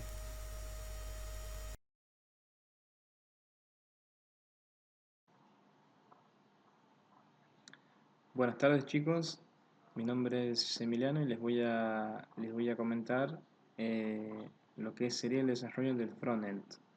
Dentro del equipo de trabajo me tocó desarrollar esta parte y me pareció conveniente hacerlo con un framework llamado Vue.js. Vue es un framework open source que está escrito en JavaScript, ¿no? El cual nos va a permitir construir interfaces de usuarios de una forma muy sencilla. La curva de aprendizaje de Vue, desde mi punto de vista, es realmente baja, ya que sabiendo conceptos básicos de JavaScript, ya lo vamos a poder utilizar, ¿no? Esa fue una de las razones también por las cuales opté por este lenguaje. No es complejo aprender a programar en Vue.js. Además, además contarles que Vue fue creado por Evan You, quien fue un ex trabajador de Google y que además fue desarrollador en Angular, ¿no? Angular es otro framework de JavaScript, también bastante conocido, eh, por detrás de React, ¿no? Que es, a mi entender, el framework de JavaScript más conocido y más usado en el mercado en la actualidad. Dentro de las características de este framework, podemos denotar que es progresivo. ¿Qué significa que sea progresivo? Significa que se pueden programar tareas básicas, pero también se puede ir abultando, ¿no? Lo que estemos escribiendo en Vue para empezar a escribir cosas más complejas, ¿no? Se puede ir desde poco a mucho. Es intuitivo, moderno y fácil de usar. La sintaxis que tiene bastante sencilla. Su ecosistema es variado. Hay herramientas y plugins que nos va a brindar Vue por defecto, como son enrutadores, métodos de autenticación, Vuex, que es una tienda donde podemos agregar nuestro código para buscarlo más fácilmente, entre otras cosas. La comunidad que tiene es activa, ¿no? Está en constante crecimiento, por lo que ante cualquier duda podemos acudir a los foros, a la documentación oficial y demás. Es un framework reactivo, que quiere decir que reaccionan al cambio, ¿no? Dependiendo de algún evento interno que ocurra dentro del sistema, es posible realizar un cambio de estado. Y este cambio de estado va a modificar el comportamiento de la vista en otra aplicación. Además, se maneja con componentes, que los componentes son porciones de código que están como encapsuladas, ¿no? Y que se pueden ir llamando en diferentes lugares de nuestro proyecto. Además, utiliza el Virtual DOM, que le va a permitir renderizar mucho más rápido las vistas.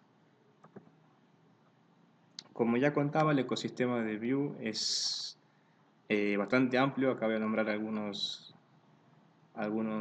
nombres, algunos conceptos dentro de Vue. Entre ellos tenemos Vue Router, que es un enrutador que nos va a permitir manejar justamente de una manera más sencilla y limpia las rutas sin complicarnos tanto. Vuex, que es, como les decía, una tienda dentro de nuestro proyecto donde vamos a poder alojar lo que nosotros necesitemos, la data que nos haga falta para después ir buscándola desde diferentes partes del código.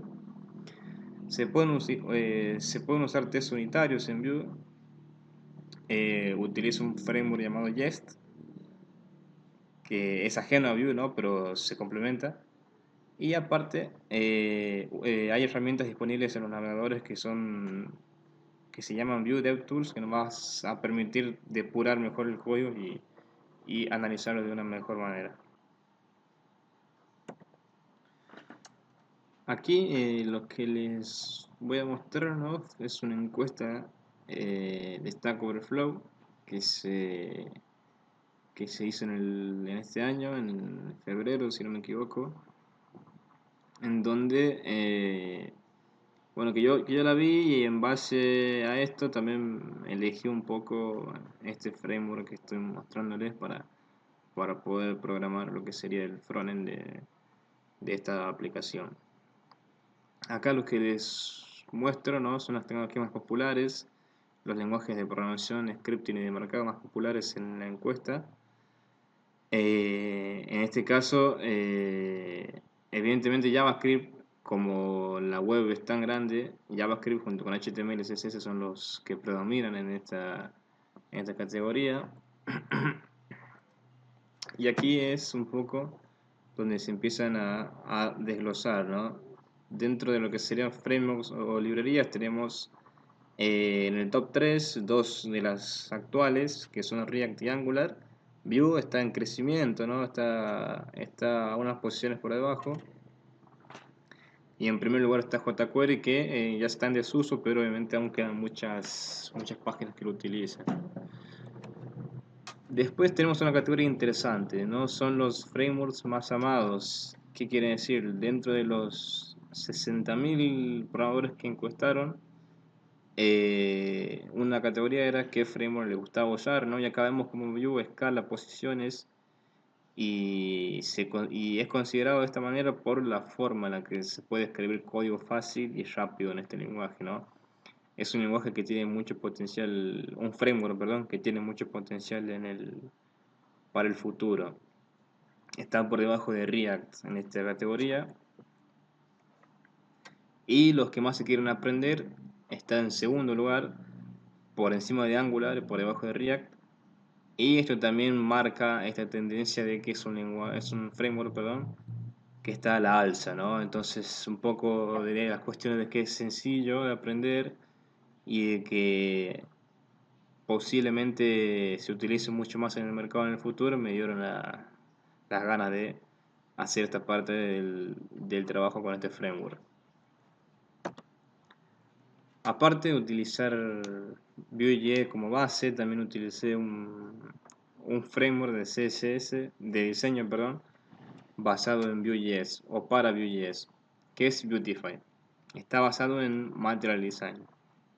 Esto lo que nos va a permitir a nosotros es ahorrarnos el trabajo de tener que codificar componentes en CSS propios, sino que vamos a utilizar todos estos componentes de diseño que nos brinda este framework, ¿no? Como serían botones, barras de navegación, grillas para el responsive, tablas, colores y demás cosas, ¿no? Esto sirve mucho para agilizar el trabajo y no perder tanto tiempo en lo que sería el diseño de la interfaz. Aparte de utilizar Beautify, utilicé lo que es Next.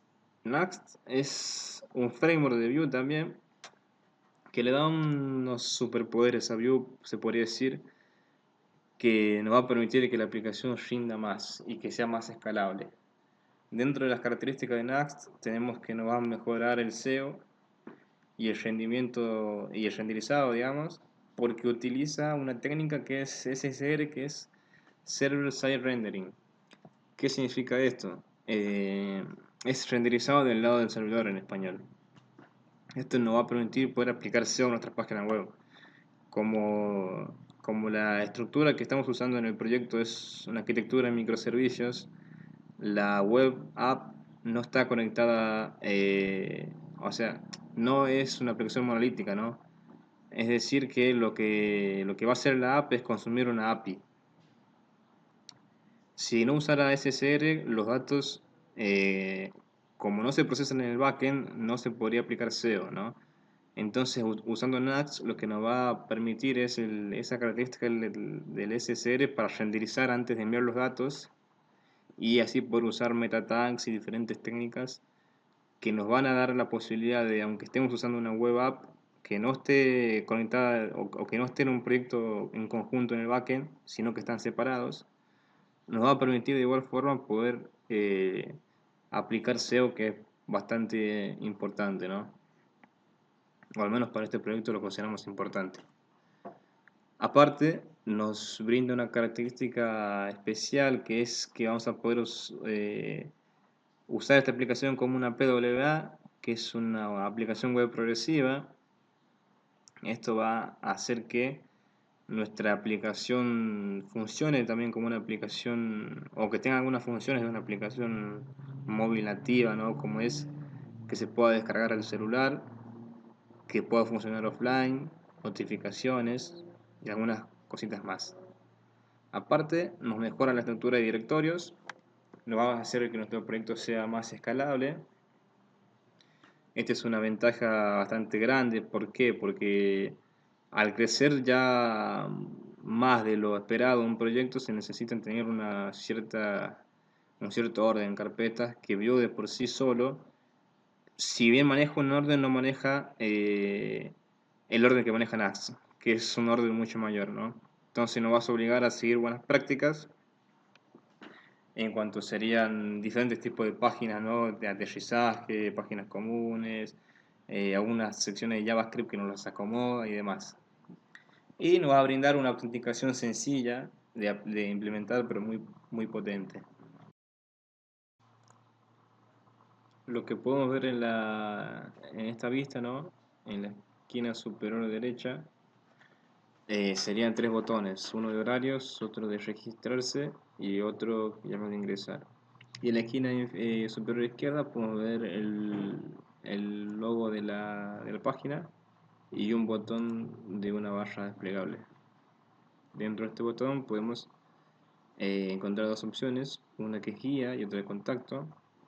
En este caso la sección de guía aún no está desarrollada. La parte de contacto está la vista, que sería básicamente un formulario para enviar consultas. Dentro de lo que serían estos tres botones mencionados anteriormente, tenemos lo que es horarios, que lo que nos va a permitir es poder buscar horarios de cursada sin necesidad de registrarse en la página. Por ejemplo, acá tenemos la vista, tenemos un buscador y lo que nos dice es averiguar el horario de tu cursada ingresando la materia que necesites. Entonces, por la materia puedo encontrar mi horario. Por ejemplo, si yo necesitara saber el horario de seminario,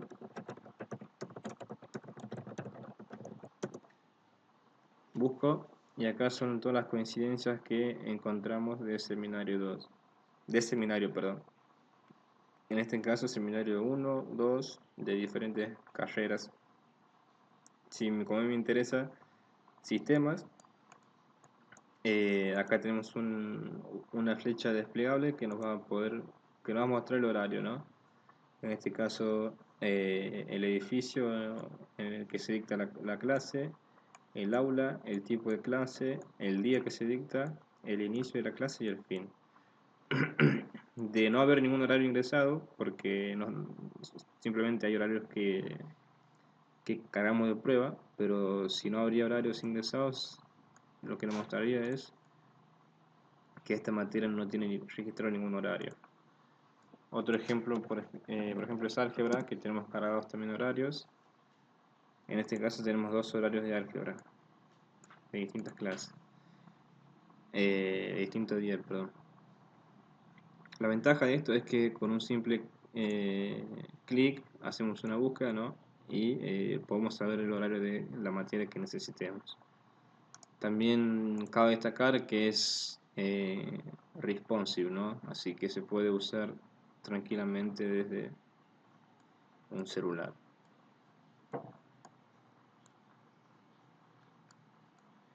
Aclarar también que todos estos datos los estamos consumiendo de la API que está desarrollada en Laravel.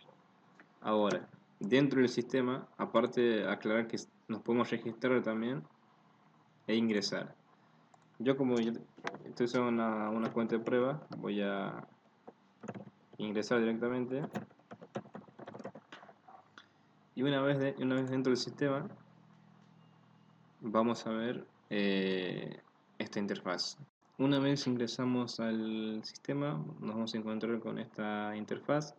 Aún no hemos aplicado lo que sería el diseño que se desarrolló en Figma, está en crudo. Tenemos un index que está vacío, ¿no? La idea es que aquí vaya información relevante para el usuario, como eventos, fechas y demás, información de la universidad o de las materias. En la esquina superior derecha tenemos un botón para cerrar sesión. En la parte izquierda tenemos el nombre del usuario logueado, el estado y acá una imagen por default, digamos. Tenemos el botón de inicio que no nos redirige a ningún lado, el botón de horarios y el de calendario. Dentro de lo que sería horarios podemos agregar un horario nuevo con la particularidad de que al buscarlo, ¿no? Nos da esa posibilidad, ¿no? De poder enlazar el horario que agregamos con nuestra cuenta. Por ejemplo, yo voy a buscar seminario de nuevo, arroja las coincidencias. Esto de nuevo decirles que los datos los trae de la API del Laravel y también lo que es inicio de sesión y demás, todo está conectándose con la API para hacer todos esos procesos. Acá, bueno, este es el horario que tenemos cargado, seminario lo agregamos. Este botón antes no nos aparecía, ¿no? Es la ventaja de estar registrado. Vamos a poder agregar horarios. Le damos al botoncito, agregar. Y acá en mis horarios ya vamos a tener el horario agregado, ¿no? El horario nuevo. Este horario es el que nosotros vamos a ver reflejado en nuestro calendario, ¿no? ¿Esto qué significa? Yo creo poder tener todo mi horario de cursada acá y en caso de aprobar una materia o en caso de que deje de cursar alguna materia, la voy a poder quitar de mi horario personal, ¿no? Como dije, lo que agrego acá se refleja en el calendario. ¿Esto qué significa?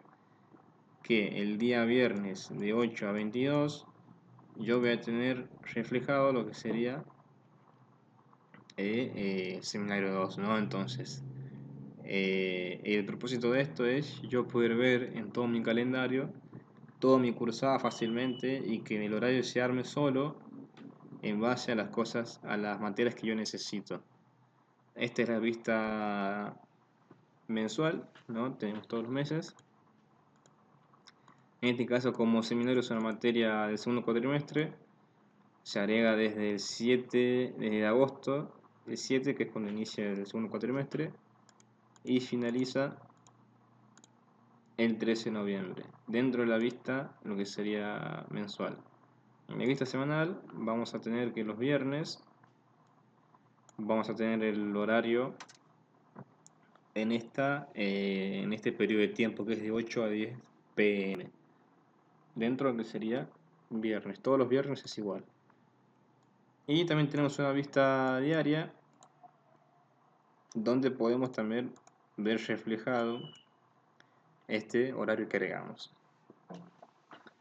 Bien, esto sería el prototipo, la primera versión de Aular, ¿no? Es, en pocas palabras, tener la capacidad, o que el alumno tenga la capacidad de elegir los horarios que quiera, las materias que quiera cursar, buscar sus horarios, agregarlos y poder verlos fácilmente en una tabla o en un calendario.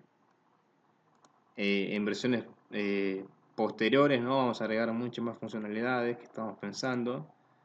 Así que bueno, nada, ahora voy a pasar a explicarles un poco el código y un poquito de las cosas que estuvimos haciendo con los chicos. Creo que lo más relevante que me gustaría mostrarles en este caso es lo que es la conexión con la API. En este caso yo tengo dos proyectos, ¿no? Como yo estoy trabajando del lado del front, necesito para trabajar en local también el proyecto del back. En este caso es API REST Aular. Aular Beautify es el proyecto del front. Yo trabajo acá y consumo los datos de acá.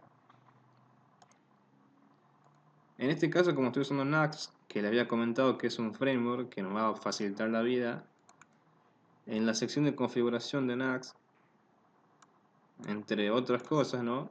Podemos setear lo que sería la URL base de la API, ¿no? ¿Esto qué significa? Que cuando yo haga algunas consultas con Axios, acá hago una aclaración. Axios es una librería que nos permite comunicarnos por HTTP. Cuando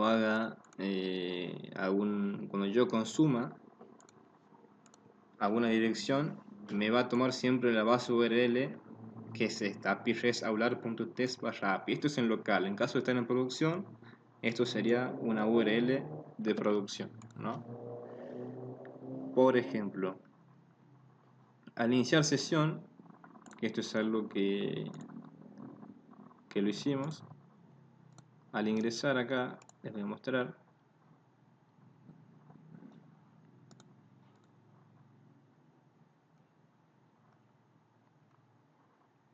Les voy a mostrar cómo es el proceso de inicio de sesión mediante la API. Yo acá tengo mi página, mi componente.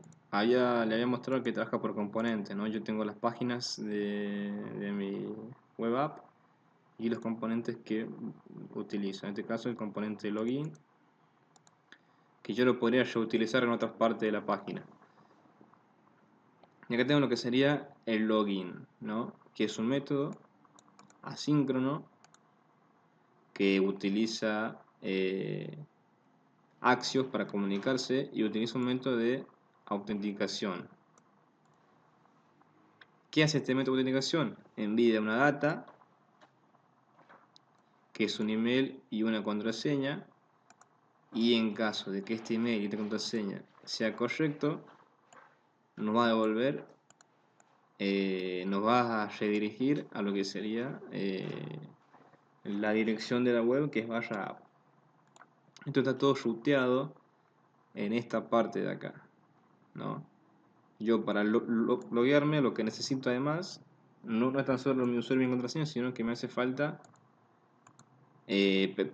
perdón, para cuando yo me logueo me devuelve un token, ¿no? Ahora voy a mostrar. Ese token yo después lo voy a poder utilizar para para otros llamados con autenticación, ¿no? Porque es la razón de ser de los tokens, ¿no? Que nos permitan autenticarnos.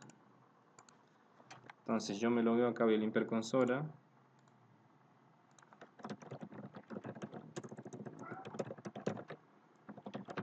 Y les voy a mostrar acá también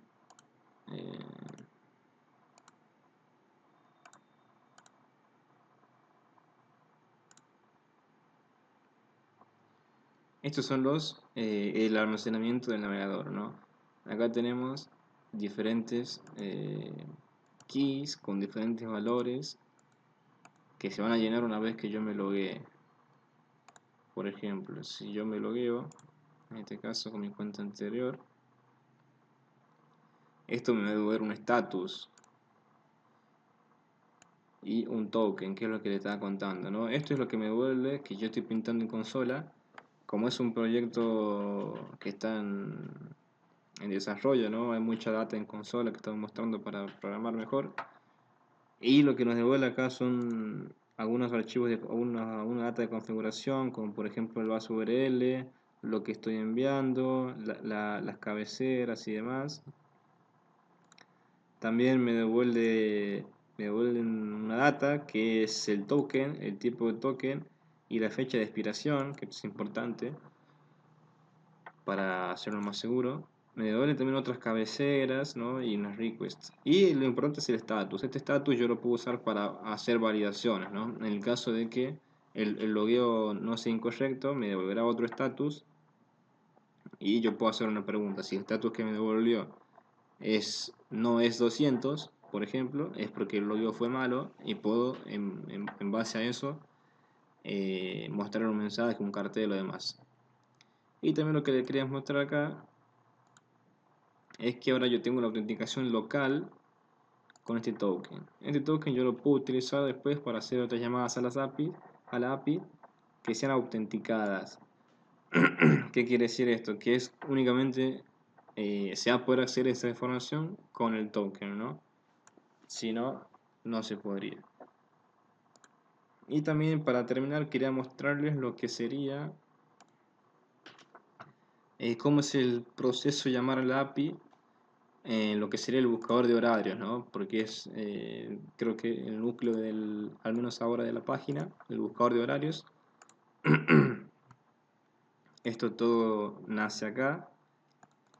Este es un campo de texto de view que tiene un vModel que le va a pasar un dato a una data que tengo en un script abajo. Y este es un método que al apretar el enter se va a ejecutar. Se llama search schedule. ¿Ok? Vamos a bajar para buscar este método. Una vez que el método se ejecuta, se inicia un loader, que es el circulito cargando. Entramos en un try catch, vamos a intentar hacer esta petition actions y vamos a buscar esta ruta por método get. ¿Esta ruta dónde está? No está en mi proyecto, esto está en el proyecto de la API REST, específicamente en la parte de rutas, si no, acá. Si no me equivoco, está acá, rutas API, ya. Estas son todas las rutas de la API que están creadas de momento para consumir, por ejemplo. Estos son grupos de rutas para, por ejemplo, el logueo, el registro, para buscar información del usuario, para salir de la página. Y vean que todo esto está autenticado, ¿no? Para yo poder acceder a esto necesito el token. En este caso, como estamos haciendo pruebas, no todas las rutas están autenticadas, ¿no? Sino algunas, por ejemplo, que son estas, ¿no? Todas de acá no están autenticadas. Para más seguridad, más adelante se deberían ubicar dentro del grupo de las que están autenticadas para necesitar el token sí o sí para que se puedan acceder. Como les decía, la ruta que buscamos es esta. Lo que hace básicamente este componente es buscar la ruta acá, envía la data, que lo que le envía acá es un parámetro que es búsqueda, que lo estoy trayendo de discourse, que discourse este es este dato, que lo traigo del input. Busco, esa data llega acá, acá la busca dentro del proyecto de Laravel y me devuelve. ¿Qué me devuelve? Me devuelve todas las coincidencias de horarios, ¿no? Que yo lo voy a guardar en esta variable desert. Y después lo que inicio es un bucle repetitivo en donde yo voy a ir agregando a un arreglo, que esto es un arreglo, perdón, lo que sería materia, carrera y horario. Este arreglo después lo que voy a hacer es pintarlo en una tabla, que es la tabla que tenemos acá.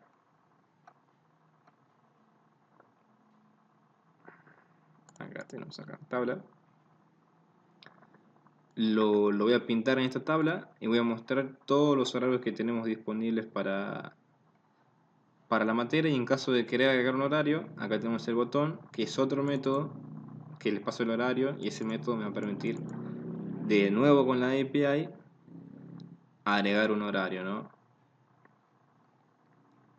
Acá, si no me equivoco, estaría por acá, agregar horario.